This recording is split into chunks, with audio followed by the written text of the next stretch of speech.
नमस्कार, मैं हूं अंकिता। न्यूज़ 11 एमपी में आपका स्वागत है। आइए रुक करते हैं खबरों की ओर।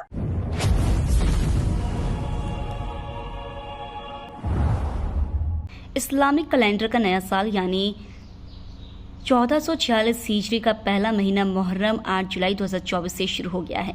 मुहर्रम के महीने की 7 तारीख को मुसलमान अलम निकालते हैं और इमाम हुसैन की शहादत की याद में मातमी जुलूस निकालने के साथ गम मनाते हैं। वहीं आपको बता दें कि मुहर्रम किसी त्योहार का नाम नहीं, ये इस्लामी कैलेंडर के पहले महीने का नाम है। इस महीने की 10 तारीख को इस्लाम धर्म में आशूरा के नाम से ही जाना जाता है। इस्लाम धर्म में ऐसी मान्यता है कि कयामत भी इसी दिन कायम होगी, लिहाजा दुनिया भर के मुसलमान इस दिन अल्लाह की इबादत कर अपने गुनाहों की माफी मांगते हैं। हालांकि इस्लामी इतिहास में बाद में इस दिन यानी 10 मुहर्रम 61 हिजरी 10 अक्टूबर 680 ईस्वी को इलाके के स्थान करबला के मैदान में एक बड़ा हादसा हुआ जो दुनिया भर के मुसलमानों के सीने पर खंजर की तरह है।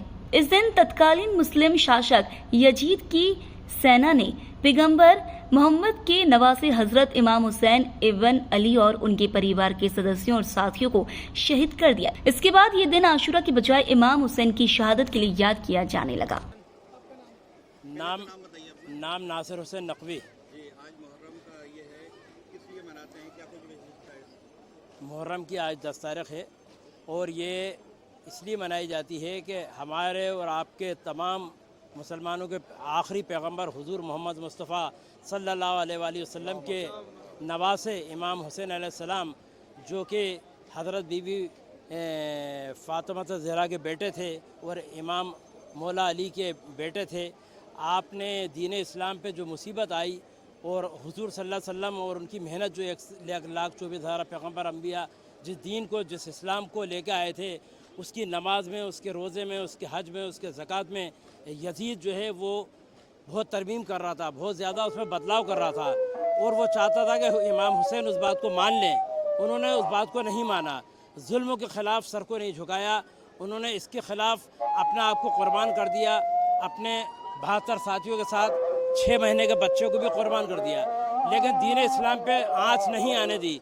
हुजूर सल्लल्लाहु अलैहि वसल्लम का और मुसलमान का जो दीन इस्लाम, नमाज, कुरान, हज, ज़कात जो था वो आज जो ज़िंदा है उन्हीं की बदौलत ज़िंदा है और ये इसीलिए मनाया जाता है। उन पे उन्होंने दीन इस्लाम ज़िंदा किया है, ये तो बहुत अच्छी बात है, लेकिन उन पे जो मुसीबत गुजरी है इस 52 डिग्री मतलब अरब की गर्मी के आप चना भी डालें तो भुन जाए, उस गर्मी में 3 दिन की भूख और प्यास में अपने बच्चों के साथ, यहाँ तक कि 6 महीने के बच्चे के साथ, भाई भतीजे भांजे सबके साथ दीन इस्लाम की कुर्बानी आपने दी और दीन इस्लाम को कायम किया, बचाया जो आज हम तक है।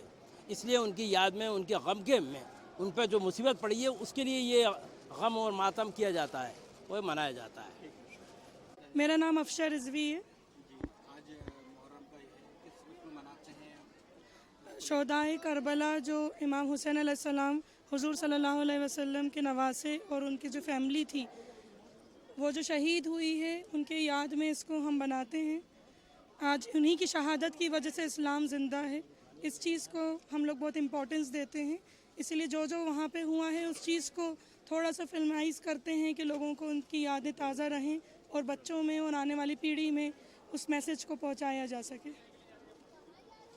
जैदी है, मैं भोपाल का बाशिंदा हूँ और आज आप जैसे देख रहे हैं कि हम सब मुहर्रम मना रहे हैं और ये मुहर्रम आज से नहीं 1400 साल से मनाया जा रहा है। इसका एक ही मकसद है कि जुल्म का विरोध। जुल्म हर दौर में रहता है, चाहे वो किसी भी टाइप का जुल्म हो, और जुल्म के ख़िलाफ़ लड़ाई करना सबसे बड़ी इंसानियत है।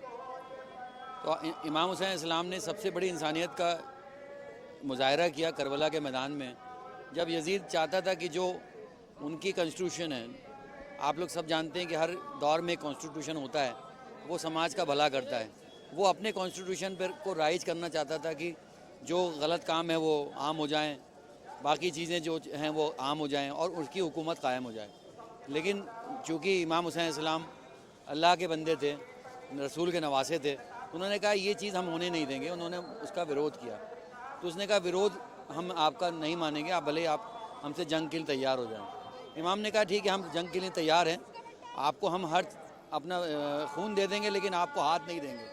तो इमाम का मकसद यही था कि हम किसी गलत चीज़ को समाज में लागू नहीं होने देंगे और उसी याद को हम आज भी मना रहे हैं और हम वो भी मकसद दे रहे हैं कि हम अपना खून बहा लेंगे लेकिन किसी दूसरे का और बिना बेगुनाह का खून कभी नहीं बहाएंगे, यही हमारा मैसेज है। और विरोध करने का तरीका भी यही कि आप अपने को हलाक करके बनाएं, ना कि दूसरे को मार कर बनाएं। शुक्रिया। फिलहाल न्यूज 11 MP में इतना ही। और भी खबरें देखने के लिए हमारे चैनल को लाइक और सब्सक्राइब जरूर करें। धन्यवाद।